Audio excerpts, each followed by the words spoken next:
Hi folks, we're Tassless today, your pushback channel, and thank you for joining this audio live stream.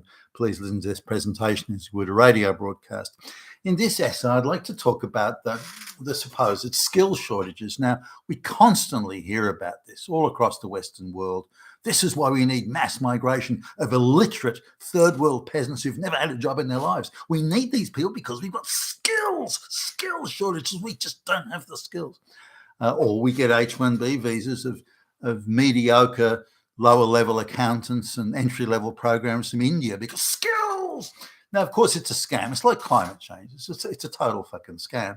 Now, if there were these skill shortages, if they existed, so if they did, we could go to the job boards in any country, the internet online job boards, the employment websites. We could go onto these job boards and we would see legions upon legions of unfilled skill job vacancies amongst the better paid jobs.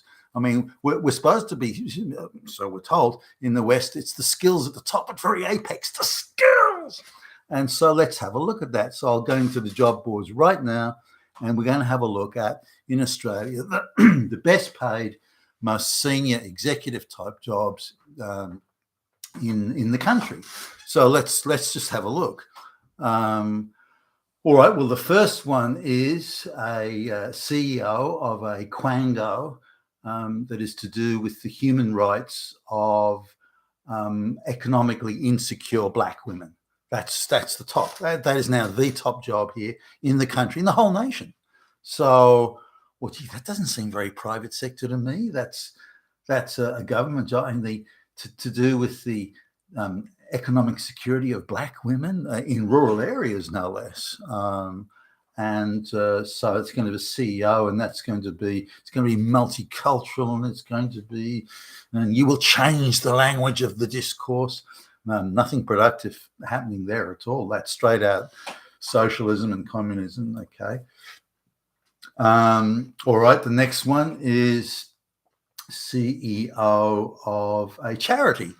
And again, it's to say you will lead operational strategy of multiculturalism and inclusion and so on. So that's straight out affirmative action, diversity, equity, inclusion. It's an ideological job. It's not a real job. The CEO is going to be an ideological hack goon here, not someone that creates anything of value or wealth or produces, again, anything worthwhile. Okay. Now this is again a CEO of an organization which is like a lobby group. Effectively, it's a lobby group, and paying quite handsomely. And the job of this person is to go to the government to get handouts and dispensations and tax breaks and so on. Again, producing and creating nothing here. That's the next job. Now we've got okay, here's another quango that they're effectively operating as a charity, these guys, but it's to do with, I suppose you could say, sporting venues, perhaps you could even call it. So that again, pays handsomely, a lot of benefits. But again, nothing private sector productive. They're not manufacturers. No cure to cancer being discovered here. Next one is CEO of an organisation that 100% relies on government contracts, kind of semi-autonomous, but you could almost say it was a government department. But so this is the and again, your job is to facilitate multiculturalism and inclusion and so on. Nothing productive here. Now remember, this is I just can't highlight this enough. These are the best paid, most prestigious, most senior jobs in the whole of Australia, supposedly a capitalist country. And I'm going down the list. I haven't come across one private sector job. They're all for flunky hat goons, stooge hangers on, passengers. Globalist goons are going to get all of those jobs, assuming the jobs even exist. Now, this is a CEO for conservation of wildlife and the environment. or the environment, and really it's just a scam front for climate change activism. Again, not a real job. Here's a okay. This is CEO of a monopoly monopoly group that's been granted a monopoly by the government, protected by them in the medical services field. So again, nothing happening there.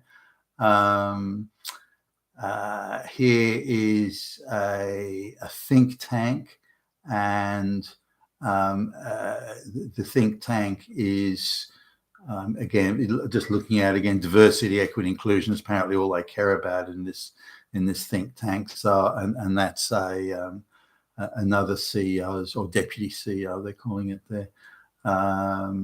Here's another Quango that is to do with protecting the rights of older Black and brown people. Again, it's a government Quango thing.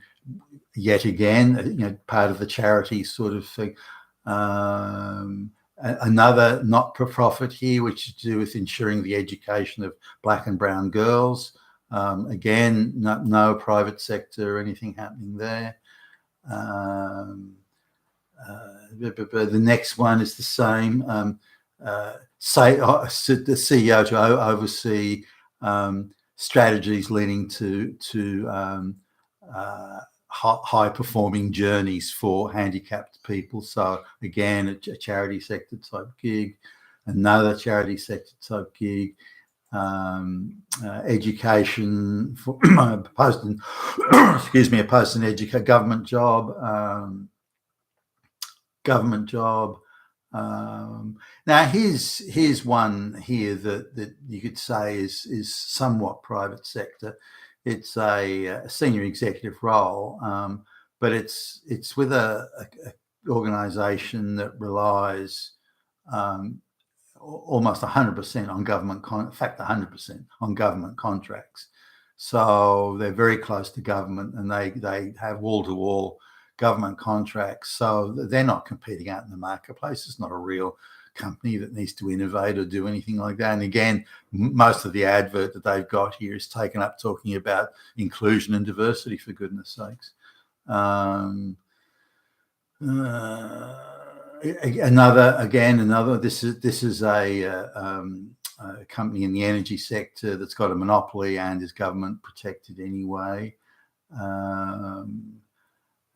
Here's one to some extent, that's this is the first one here that out of these ones that we're running at. It's an executive director sort of level type gig, but again, they've got huge government contracts. They've got some business outside in the private sector that so that doesn't qualify. Again, you don't need high quality people for these jobs. A government job. Here's another charity one, people who have, it's like a special organisation to look after the rights of leukemia sufferers and people with blood diseases and so on. Again, this is one of the best paid, most prestigious jobs in Australia, by the way. Another job in the health sector, which is a Quango job, heavily protected by government regulation. Now, but by the way, we've been through, what, 30 plus jobs already. Still haven't come across a private sector gig yet. Haven't come across a job that would require unique or particular skills other than spouting affirmative action, calling everyone a Nazi or something. That would be the only. So I mean, some of these people are way over the top. Here's a government department. We want a dynamic, high achieving, deliver a high performing team. You're going to be fucking kidding me. It's a government department. Now here's another one. It is to do fundraising and activism on behalf of Jewish Australians. That's hardly a. Okay. Now here's one. This is a private sector, like you'd call it the high tech sector, and but it's for a division there. But again, this organisation relies very heavily on government contracts. So I still wouldn't call that an innovative entrepreneurial, or this is not a high skill gig. This is just someone who's going to gently manage the ideological relationships of diversity and so on in their dealings. That's it. You don't need a high-powered kick-ass dude for that. The next one is the next one's the same thing. It's a membership organisation that's a quango and subsidised by the government. And again, all they talk about is fucking diversity, equity, inclusion, not about anything meaningful. Look, I think you get the picture. I'm going through 50 jobs here, and they're pretty much all 60. They're pretty much all charity jobs, government jobs, quango jobs, jobs in activism, social justice type activism, and in the very small number that you could argue are somewhat in the private sector, they pretty much rely 100% on government contract. So somebody show me where this shortage of skills is, because I can't see it, nor is it reflected in the sort of vacancies that the best paid jobs in Australia are offering. You've been with Tacitus today, your pushback channel, and thank you for listening. So Katie's got